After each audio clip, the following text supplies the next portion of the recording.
Bien, ¿qué es lo que vamos a abarcar en el sistema urinario? Primero, dos órganos importantes que son los riñones y después las vías urinarias. Las vías urinarias, como ustedes saben, se dividen en intrarrenales y extrarrenales. Y las extrarrenales prácticamente es el ureter, la vejiga y el útero. Este es un tema bastante fácil. Sin embargo, requiere ciertos detalles tanto para su parcial teórico como para su parcial práctico. Pasamos, por favor. Bien, ¿cuál es la metodología de la organografía?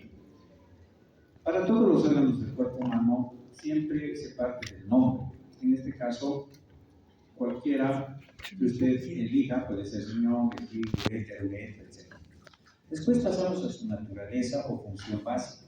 Es importante saber el por qué está dentro del sistema y dentro del aparato de nutrición en este caso, ¿no? Después tenemos la topografía, que es fundamental es saber dónde se encuentra el órgano. Ustedes saben que estamos estudiando cavidades y la topografía dentro de las cavidades se vuelve más complejas, sobre todo en la cavidad torácica, cavidad abdominal y cavidad pélvica. Es fundamental saber la topografía de un órgano, tanto desde el punto de vista anatómico y también desde el punto de vista clínico. Después de haber analizado en ese orden lógico su función básica, su topografía, vamos a las características particulares del órgano. Qué importante saber, solo por las características del órgano, saber de qué órgano nos están hablando. Eso es importante. Y en las características, ¿qué se estudia? Obviamente lo general y lo particular. ¿Y qué es lo general? El color, el peso, el tamaño. Y en lo particular están las caras, los bordes, los extremos, las extremidades, las divisiones, las segmentaciones, etc. Es decir, que solo escuchando las características particulares, usted sabe de qué órgano le están hablando. No se puede jamás confundir uno con otro órgano en todo el cuerpo humano. Después van los medios de fijación. Cuando hablamos de cavidades, con mayor razón tenemos que hablar de medios de fijación de un órgano. Es fundamental. Si no, el individuo no podría realizar ejercicios, no podría correr, saltar, etc. Se le moverían los órganos dentro de sus cavidades. Estoy hablando de la cavidad torácica, abdominal y pélvica. Esa triada abdominal que conforma el tronco. Después viene este cuarteto que es fácil. Es muy fácil. Saber la irrigación arterial del órgano, su drenaje venoso, su drenaje linfático y su inervación. Nada más, así de simple. Pero todo este contexto que ustedes pueden ver, que es la metodología de organografía, con toda seguridad ingresa en el examen teórico de un parcial o de un final. Siguiente, por favor. Bien, empezamos con los riñones. Fíjense, ¿dónde está? Está en la cavidad abdominal, no está en la cavidad torácica, ni en la craneal. ¿Y dónde está? Concretamente, en la pared posterior de la cavidad abdominal, más concretamente en la región lumbar. ¿Qué es esta topografía? ¿Y cuál es su naturaleza? Es catalogado como órgano vital de filtración de la sangre. Y para eso yo les oriento y les digo que nunca jamás se olviden de 4 palabras fundamentales para entender la funcionalidad del riñón. Primero, la filtración. Después, la reabsorción, porque no todo lo que se filtra se elimina, tiene que reabsorberse. Después de la reabsorción hay secreción de ciertos elementos que tienen que ser secretados para ser eliminados. No confundan filtración con secreción. Y finalmente es la excreción final, lo que va a ir a conformar la orina. Entonces, esos son 4 elementos que lo van a reforzar en fisiología, en fisiopatología a futuro. Nunca se olviden, jóvenes, nunca se olviden que es un órgano vital. Vital. ¿Junto con qué? Junto con el cerebro, el corazón, los pulmones y el riñón. Y el riñón. Activa, por favor.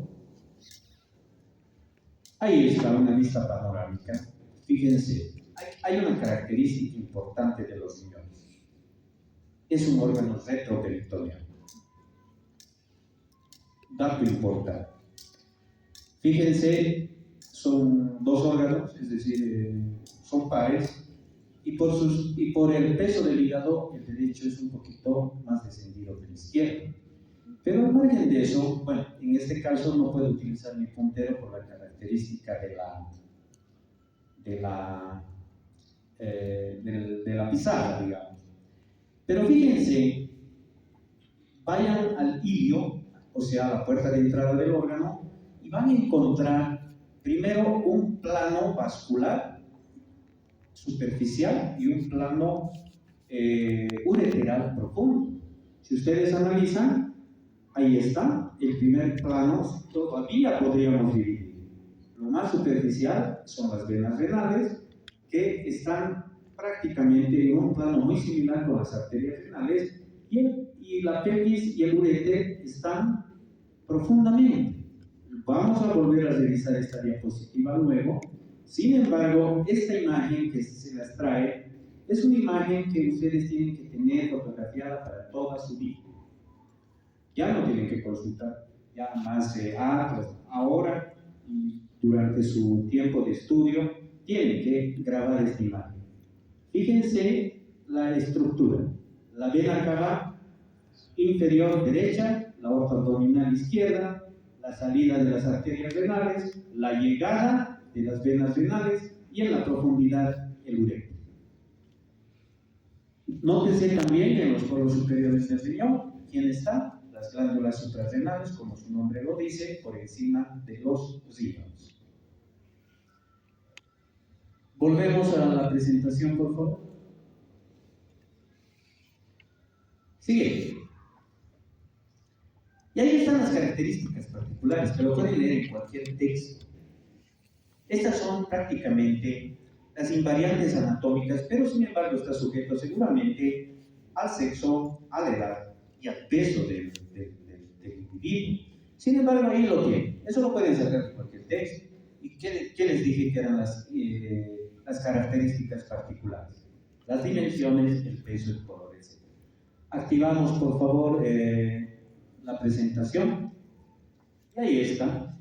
Y ahí lo vemos con su cápsula renal, las características que ustedes pueden traducir en tamaño, en peso, en color. Y fíjense bien, un primer plano venoso, un segundo plano arterial y un plano profundo ureteral. Volvemos a la presentación. Continuamos. Siguiente. Seguimos. También invariantes, cara anterior, cara posterior. Bordes, externo, interno. Superior, inferior, exterior. ¿Será difícil entender eso? No creo. Esas son las características. Si usted escucha lo anterior más esta diapositiva, pues no va a dudar jamás de decir, usted me está hablando del riñón, nunca va a confundir con el estómago, ni con el hígado. Solamente escuchando, ni siquiera viendo. Activa, por favor. Y ahí volvemos a la diapositiva. Esa forma de habichuela que dice. Y ahí está ubicado. ¿Dónde? En la fosa lumbar, pared posterior del abdomen, con esas características de peso, tamaño, color, de caras, de bordes, de extremidades, y esa extremidad superior tan particular, porque ahí se sienta prácticamente la glándula suprarrenal. Volvemos a la presentación, por favor. Siguiente. Bien, otra característica muy particular de los riñones son el parénquima. El parénquima, que si bien es un término más histológico, sin embargo, el estudiante de anatomía tiene que saber que en el parénquima tenemos que dividirlo en una porción cortical y una porción medular. Una porción cortical funcional, donde está la unidad funcional del riñón, que es la nefrona, donde se activa la filtración, la reabsorción y la secreción. Y ahí encontramos las pirámides famosas de Martí. En la porción cortical, las pirámides de Ferrey y las columnas de Bertí. Ahora bien, esto en el parcial, esto es una recomendación, generalmente se pone alfileres en la porción cortical. Si le ponen un alfiler en la porción oscura, con toda seguridad va a ser la pirámide de Ferrey. Y si le ponen en la porción clara, con toda seguridad va a ser las columnas de Bertí. Es muy común ese tipo de fichas dentro del parcial. Y la otra parte es la porción medular, donde encuentras las pirámides de Martí. Es así, son más difíciles de diferenciar, pero tengan mucho cuidado con la porción cortical. Activamos, por favor. Fíjense, la porción cortical, todo lo que está externamente, lamento la verdad no poder utilizar mi puntero, pero las partes más claras siempre van a ser las columnas de Bertí y las otras son las pirámides de Ferrey. Volvemos a la presentación, por favor. Bien, seguimos con la lógica. Ya hemos encontrado al órgano situado topográficamente, ¿dónde? En la pared posterior abdominal, en la región lumbar. Sabemos sus características propias. Entonces el alumno se problematiza y se pregunta, ¿cómo es que no se mueve? ¿Cómo es que no se cae? ¿Cómo es que no se va a la derecha, a la izquierda? Pues ahí tenemos los medios de fijación del riñón. Principalmente es la fascia perirrenal. Segundo, una gran cantidad de panículo adiposo que comprime dentro de la fascia perirrenal para que el riñón esté en su sitio. Tercero, los vasos renales. No se olviden, tanto la arteria renal como la vena renal, en una posición tal como hemos visto en la imagen, cual ocupaba el plano más superficial frente al otro. Finalmente, la presión intraabdominal. Todo eso permite que el riñón esté en su sitio. No puede caerse. No puede irse a la izquierda. De hecho, usted puede saltar, hacer sus ejercicios, ir al gimnasio, etc. No hay problema. Activamos, por favor. Ya. Fíjense, la fascia, ese color amarillo que está alrededor, que está representado por esa gran cantidad de panículo adiposo. Y quiero aprovechar un poquito para entender este diapositivo. Que el riñón derecho tiene una importante relación, jóvenes, con el duodeno, tal como lo pueden ver en proyección. También tiene una importante relación con el hígado, tal vez eso lo ha mencionado la doctora anteriormente, y con el colon ascendente y el ángulo colónico derecho. En el lado izquierdo también tiene su particularidad. Está en relación con el estómago, está en relación con el páncreas y está en relación con el ángulo colónico izquierdo y el colon descendente. No se olviden, es un órgano retroperitoneal. Si han visto la abertura de una cavidad abdominal en el segmento o en el anterior, etc., han debido ver que hay que desperitonizar el colon, sobre todo el ascendente y el descendente, para lograr encontrar los riñones. Eso es importante. Entonces son órganos retroperitoneales, prácticamente pegados a la pared abdominal posterior o llamada región lumbar. Sigue. Volvemos a la presentación. No, volvemos. Última, ponle. Una más. Ajá. Continuamos, siguiente. Bien, y aquí viene el cuarteto que les decía. Fácil, sencillo. Arteria renal. Vena renal. Lo que sí es importante es analizar el drenaje linfático. Yo siempre he ido reiterando por qué es importante el drenaje linfático. Porque se constituye en la vía de diseminación de dos elementos, las infecciones y las tumoraciones.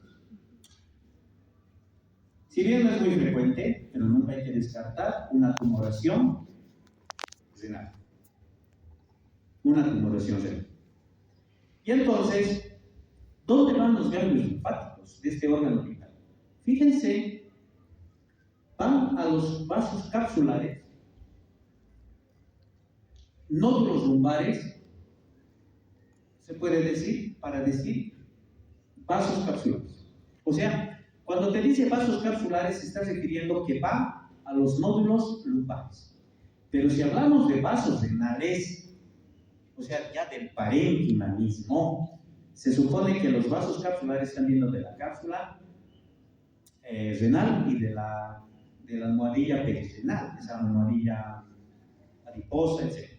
En cambio, los vasos renales, que son quizás los más importantes para entender la diseminación de infecciones y de tumoraciones, vean, va a los ganglios o nódulos anteriores, medios y posteriores. Y finalmente a los módulos ciliares y aórticos renales. Cuando decimos aórticos renales, jóvenes, ¿qué se tienen que imaginar? Que está yendo a los nódulos que están alrededor de la arteria aorta abdominal. ¿Eso qué quiere decir? Que la linfa ya está viajando del riñón hacia el sistema de la circulación linfática. Entonces, de esa manera se diseminan las infecciones y las tumoraciones. Es importante, este dato les doy sobre todo puede ser parcial, puede ser final, pero nunca pasen por alto sistema linfático en órganos vitales sobre todo. Y los nervios vienen del plexo renal. Como ustedes saben, el plexo renal viene del plexo celíaco. Y el plexo celíaco es un plexo muy complejo, formado a partir de los ganglios semilunares, ramas aferentes y ramas eferentes. Entonces, el plexo renal se constituye en un plexo secundario del plexo celíaco. Repasen el capítulo de nervios en su libro. El capítulo. No se contenten con 2 o 3 líneas dentro del órgano que les dice, la inervación es el plexo renal y listo. No, tienen que ir al capítulo de nervios en su libro y estudiar cómo está conformado el plexo renal. Porque también eso es pregunta de teoría. Yo ya les dije algo, es un plexo secundario del plexo celíaco. Entonces, ¿cómo tenemos que entender cómo está conformado el plexo celíaco? Algo también ya les dije, dos ganglios semilunares, ramos aferentes que son los esplánicos más el vado derecho y ramos eferentes que no son nada más que los plexos secundarios. Uno de esos plexos secundarios es el plexo renal. Siguiente, por favor. Ahora entramos ya a las vías urinarias. Estas se dividen en altas y en bajas. Las altas son desde el seno renal y el uréter. Es decir, que toda infección que aborda las vías urinarias, con toda seguridad ya le va a dar una infección renal, es decir, una pielonefritis. Es decir, hay materia purulenta en la pelvis renal. Eso quiere decir. Cuando el microorganismo, la bacteria, llega a las vías urinarias altas, casi seguro que le va a dar una pielonefritis. Entonces, el seno renal y el uréter. El seno renal como un espacio real, no es virtual, es un espacio real al interior del riñón. Eso es el seno renal. Y lo que continúa el seno renal es el uréter. Por eso que las vías urinarias altas se puede decir junto al uréter que tiene las siguientes porciones. El seno renal es intrarrenal. Por eso es renal. Y lo que viene después es el uréter. pero que tiene ciertas porciones. Abdominal, que prácticamente está en la pared abdominal posterior. Ilíaco, que está en relación a la pelvis mayor o pelvis abdominal también llamada. Pélvico, que ingresó a la cavidad pélvica propiamente dicha. Y finalmente intravesical o intramural vesical. ¿Cuál es la naturaleza? Esta era la topografía, ¿no ven? ¿Cuál es la naturaleza de estas vías urinarias altas? Transportar ya la excreción renal, es decir, en términos comunes, la orina. Activamos, por favor. Ahí encontramos el seno renal. Fíjense que convergen, hay una convergencia, ¿verdad? Las convergencias más pequeñas es la pelvis menor, las convergencias mayores son la pelvis mayor, y todo lo que está prácticamente acá antes del uréter es la pelvis renal, y lo que continúa es el uréter. Retroceda, por favor.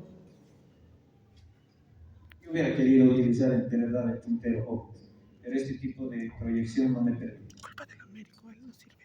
Continuamos, siguiente. Bien, entonces, ¿cuáles son las características del seno renal? Esto igual lo sacan textual de dónde? Del texto. No hay problema. Ahí ve.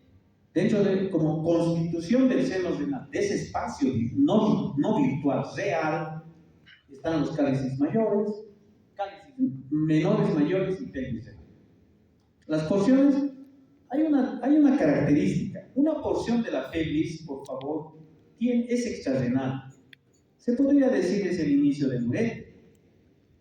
Tomen muy en cuenta. Estamos hablando del seno renal. Podemos, ahí están las dimensiones, que eso lo sacan de cualquier texto. Podemos activar y volvemos a la misma imagen para que se les grabe. ¿Ven? Las convergencias menores, cálices menores, mayores, las de mayor tamaño, cálices mayores, el espacio real, seno renal, pelvis renal, y continúa como uréter. Y esta imagen, pues, son imágenes a veces repetidas. No se olviden la porción cortical, lo que es claro, columnas de Bertin, y lo que es oscuro, pirámides de Bertin. Adelante. Sería retroceso. Adelante, siguiente diapositiva. Seguimos con características propias. Fíjense, 25 centímetros para el uréter, puede ser menor, mayor, no hay lío, con textura, pero las porciones nunca se olvidan. Abdominal, ilíaca, pélvica y vesical. Es importante eso desde el punto de vista clínico. ¿Por qué? Porque la porción la porción abdominal, en semiología, en tercero seguramente van a llevar, los puntos ureterales para diagnosticar una infección urinaria que ya está abordando vías urinarias altas, no bajas, altas, y que con toda seguridad va a ascender el microorganismo o la bacteria y va a colonizar el riñón, produciéndoles pielonefritis.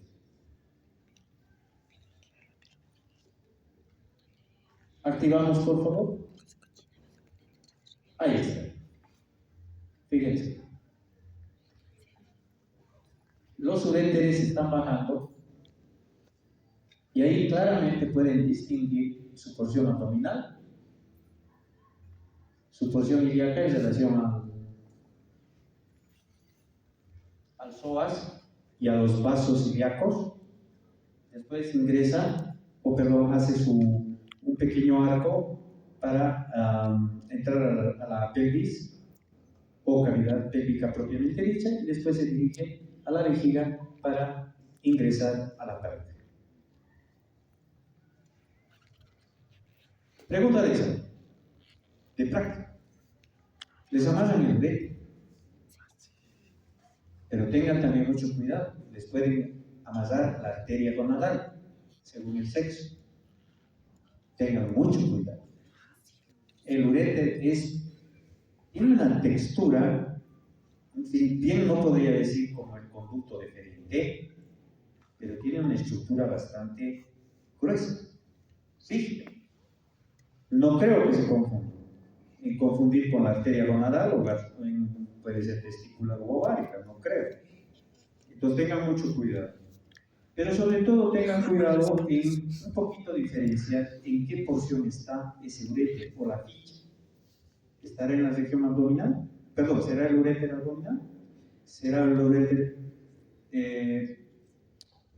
pélvico? ¿O será el uréter que corresponde al abdominal, abdominal, ilíaco, pélvico? Vesical no. Lo que sí les pueden poner es un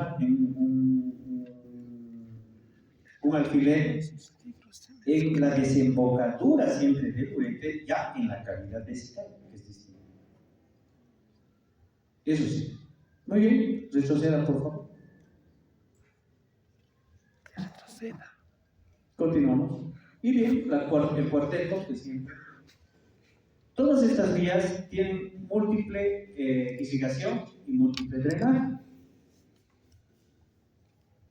El uréter y las vías, más que todo el uréter y el seno, la pélvica. Los linfáticos y fíjense los nervios. Plexo renal, ¿cómo está relacionado? ¿Cómo está relacionado? Ustedes saben por principio, por generalidades, se forman verdaderos paquetes, básculos nerviosos o neurovasculares. Entonces fíjense cómo se va relacionando la irrigación arterial con el drenaje venoso y con la inervación. Importante. Entonces a tomar en cuenta por un lado eso y por otro lado siempre los linfáticos jóvenes, siempre los linfáticos. Continuamos por favor. La vejiga. Fíjense dónde está la vejiga. Siempre esto es la parte topográfica. Es un poco compleja. ¿Es intrapélvica? Sí. ¿Es retropúbica? Sí. ¿Es prerectal? Sí. ¿Es preseminal? Sí. Y en la mujer es, aparte de ser retropúbica, intrapélvica retropúbica, es preuterina o preuterovaginal y en el niño tiene una tendencia a dormir. ¿Cuál es su naturaleza o función básica de este órgano? Reservorio de la orina en los espacios, entre los espacios miccionales, entre los tiempos miccionales. Activamos por favor el primer asterisco. Ahí está la vejiga, bien claro. Todo lo que la teoría te dice, mira, intrapélvica, retropúbica, es prerectal, retro o preseminal. Los que recuerdan esa imagen tan importante de la relación de la vejiga con el uréter, con la vesícula seminal y el conducto deferente, porque ese es ya otro tema, ese es el tema de genitales masculinos, con toda seguridad me van a dar la razón. Es preseminal, prerectal, intrapélvico, retropúbico. Es en el varón. Fíjense esa situación topográfica de la vejiga. Retrocedemos y activamos el segundo asterisco. Ahí está, la vejiga en la mujer que decía es pre-vagino-uterina. Inclusive se monta el cuerpo uterino, se monta sobre la cara superior de la vejiga. Y ahí está. ¿Es intrapélvica? Sí. ¿Es retropúbica? Sí. Es pre-vagino-uterino. Más que todo,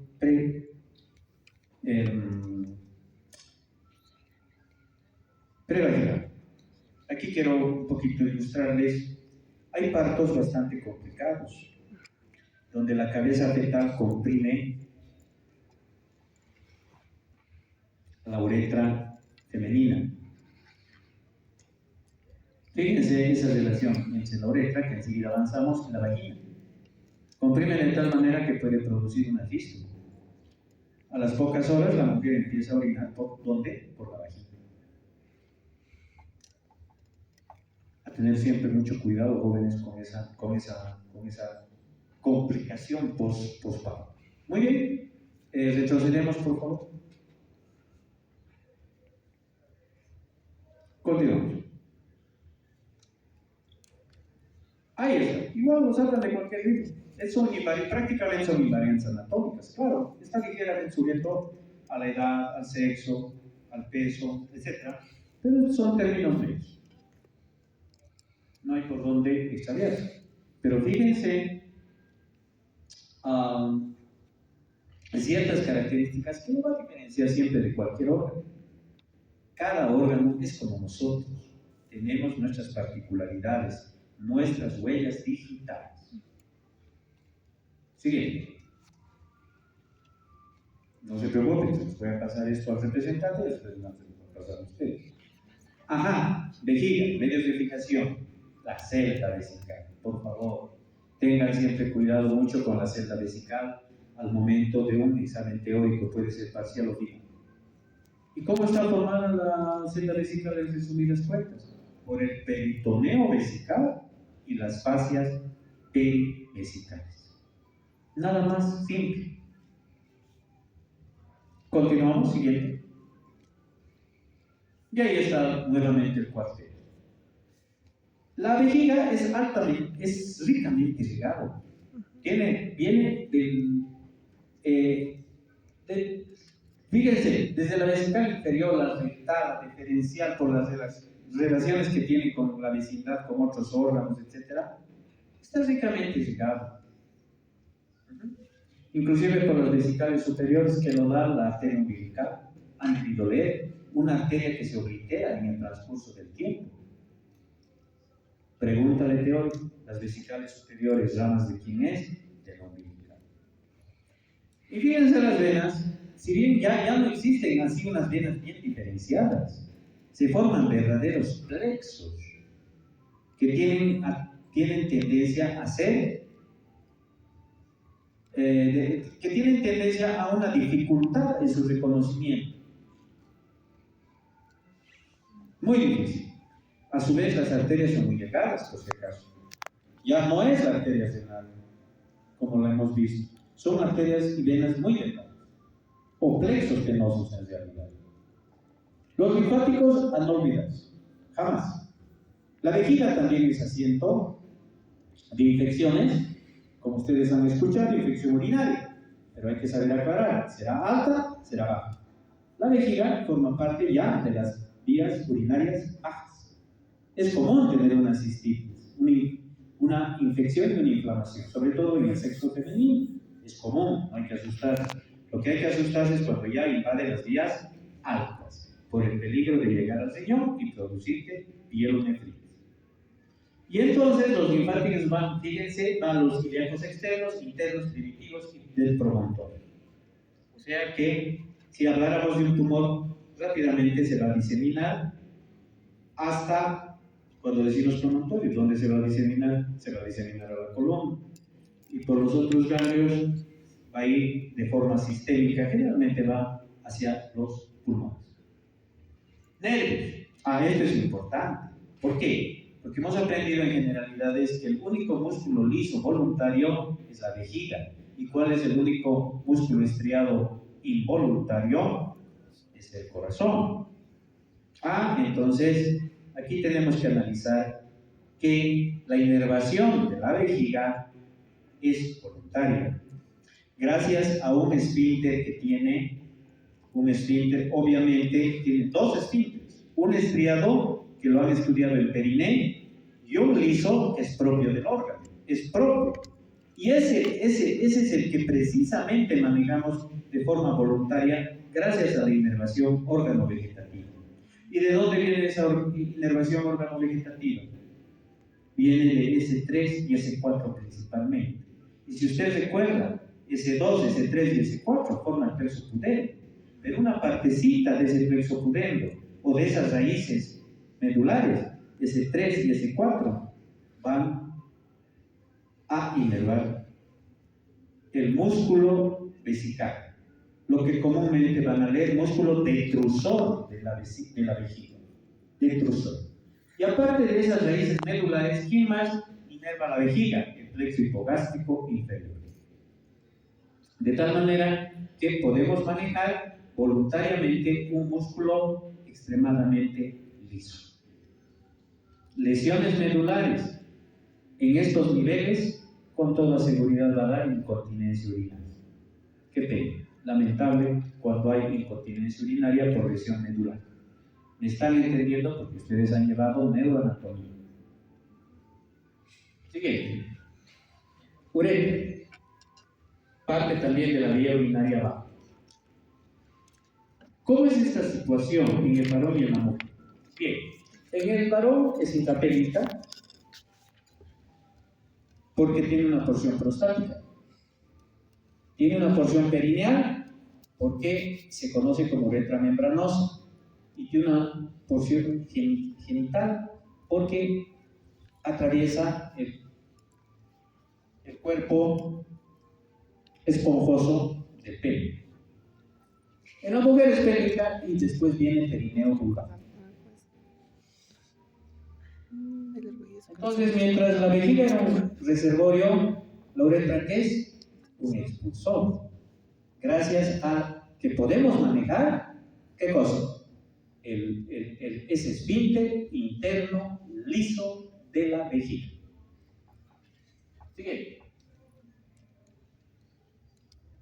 Y ahí están las particularidades de la uretra masculina.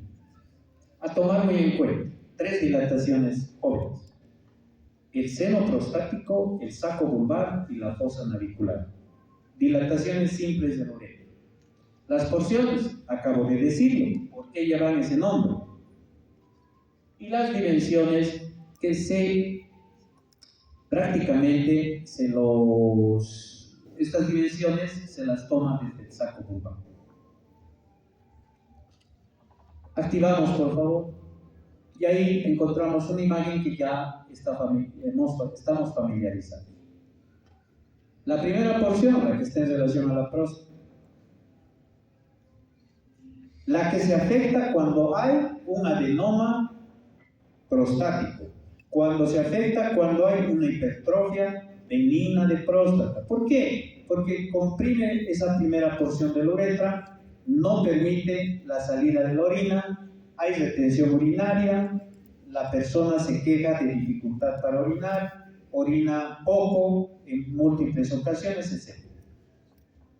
Por eso es la uretra prostática, atraviesa la próstata. Segundo, la membranosa, la siguiente. Bueno, lamento, como les digo, no poder presentar con el puntero, pero es la que está en relación con el perineo. Esa es la membranosa. Y es ahí donde está el esfínter estriado del oreja. Estriado del oreja, que ya lo han estudiado en perineo. Y finalmente, fíjense, va la uretra peniana atravesando el conducto, atravesando el cuerpo esponjoso hasta llegar al meato urinario. Entonces, ¿quién presta? El cuerpo esponjoso le presta su estructura a la uretra. Esa es la diferencia. ¿O creen que es a la inversa? ¿La uretra le presta su estructura al cuerpo esponjoso? No creo.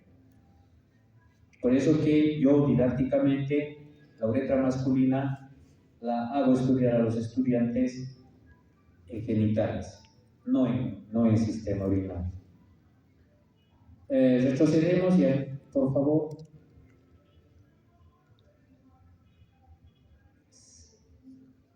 Y ahí está.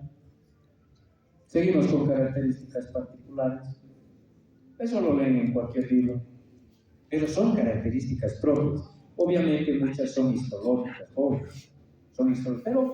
pero sí se puede preguntar en los exámenes teóricos. Siguiente. Y ahí está. Las arterias de la uretra masculina. Y fíjense, es múltiple la irrigación, tanto arterial, las venas van a través de la vena dorsal del pene, el plexo de Santorini.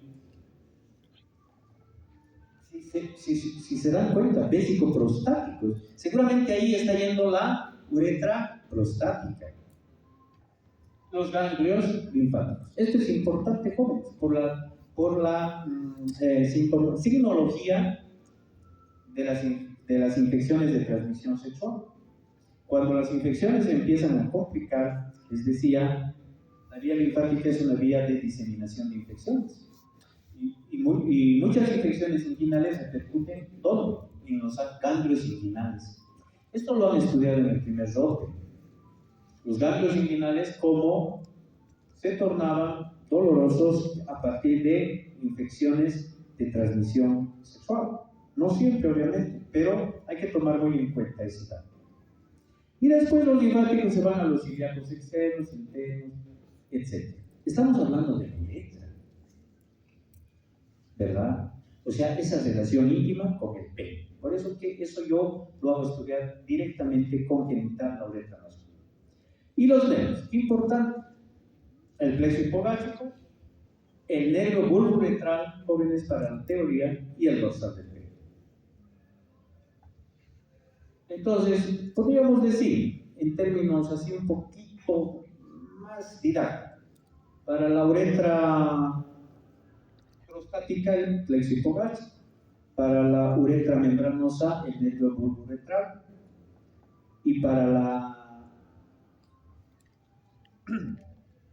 uretra peniana, el dorsal del pene. Qué lógico, ¿no ve? Es lógico. A veces el estudio es bastante lógico, jóvenes. Siguiente. Uretra femenina. Fíjense, una gran diferencia. Hemos dicho que era perineo vulvar, ¿se acuerdan? Esa era su topografía. Su dimensión 3 centímetros y sus porciones pelviana y perineal. Activamos, por favor. Creo que esta diapositiva la tienen, ¿ve? Qué fácil. Como la uretra, y desemboca en la vulva, por encima del orificio vaginal. Y nunca se olviden esa anécdota, esa complicación postparto. Proteger mucho la uretra durante el trabajo de parto. Pero bueno, al margen de eso, la uretra se constituye, y les decía que las infecciones las infecciones urinarias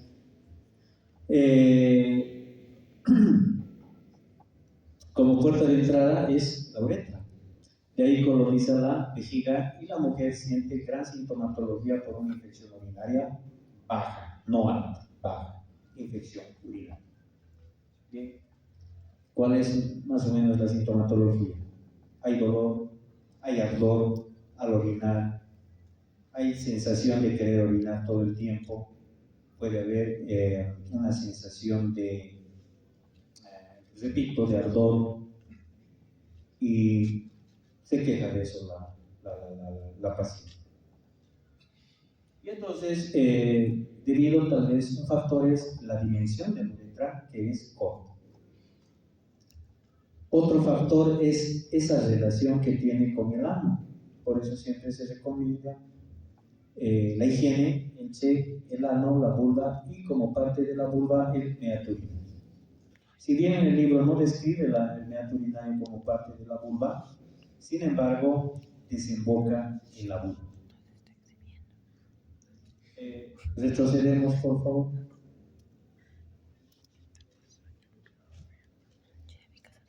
Y aquí encontramos dos características muy propias de la uretra femenina: los pliegues mucosos y las glándulas de Schenck.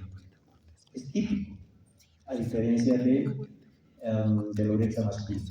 Siguiente. Y ahí está la tríada. Igual, Fíjense la multiplicidad de arterias, venas, linfáticos y muy parecido, fíjense en la parte nerviosa, plexo hipogástrico y nervio pudendo interno. ¿Se acuerdan del nervio pudendo interno? Lo han estudiado, me acuerdo, como parte del plexo sacro.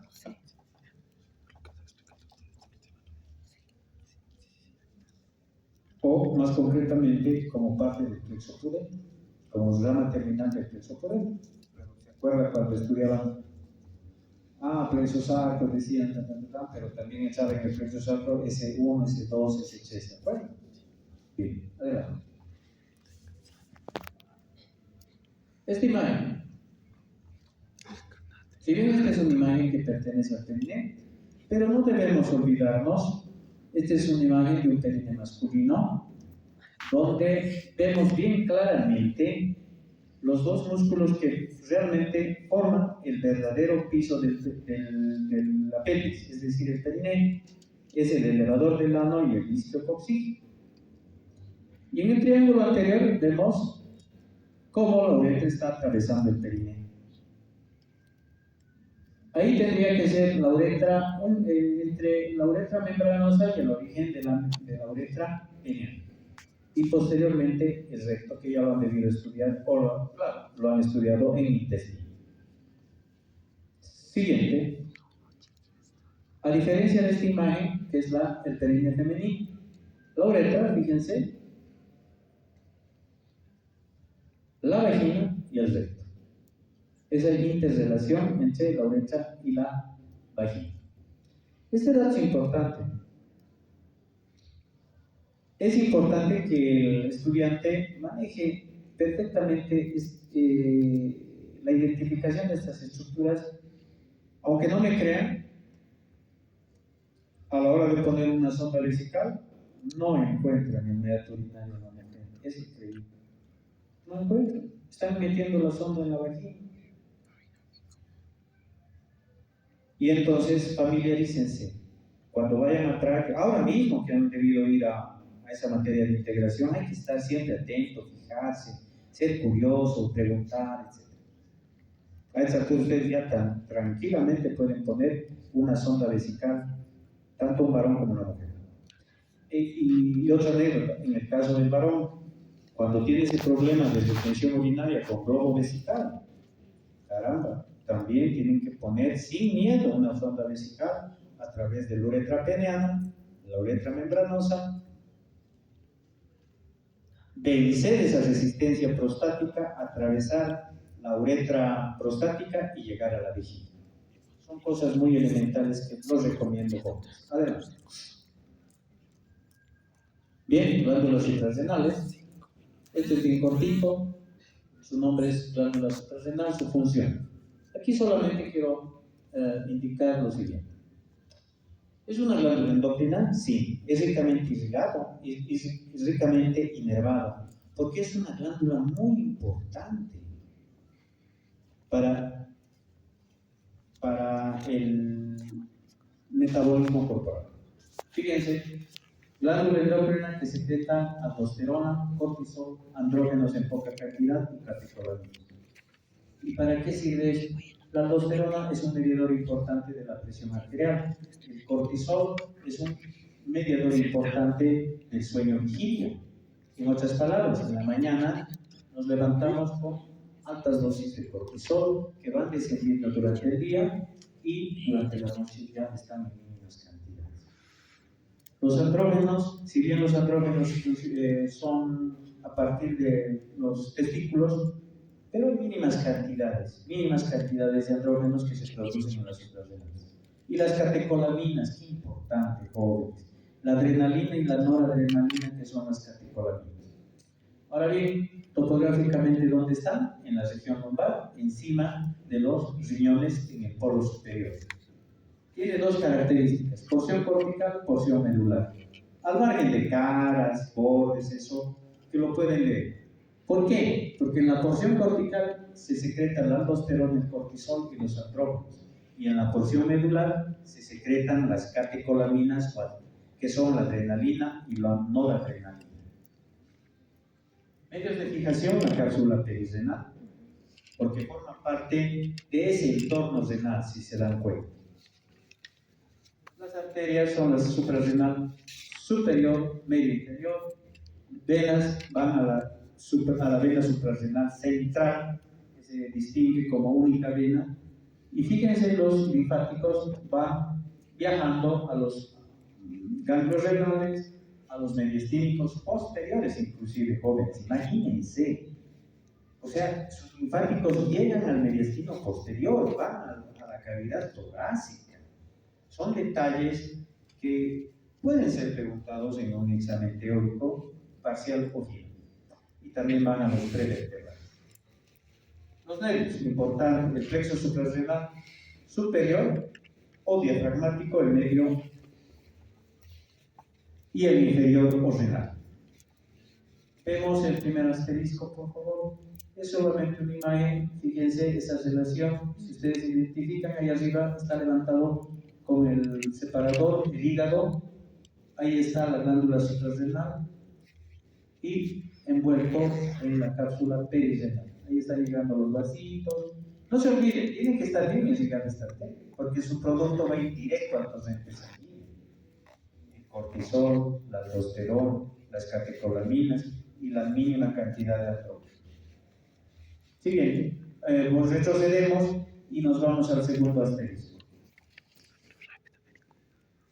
Ese es el derecho y esa es la cápsula suprarrenal izquierda. Fíjense esa relación con el riñón izquierdo, la relación con el páncreas y la relación con el bazo.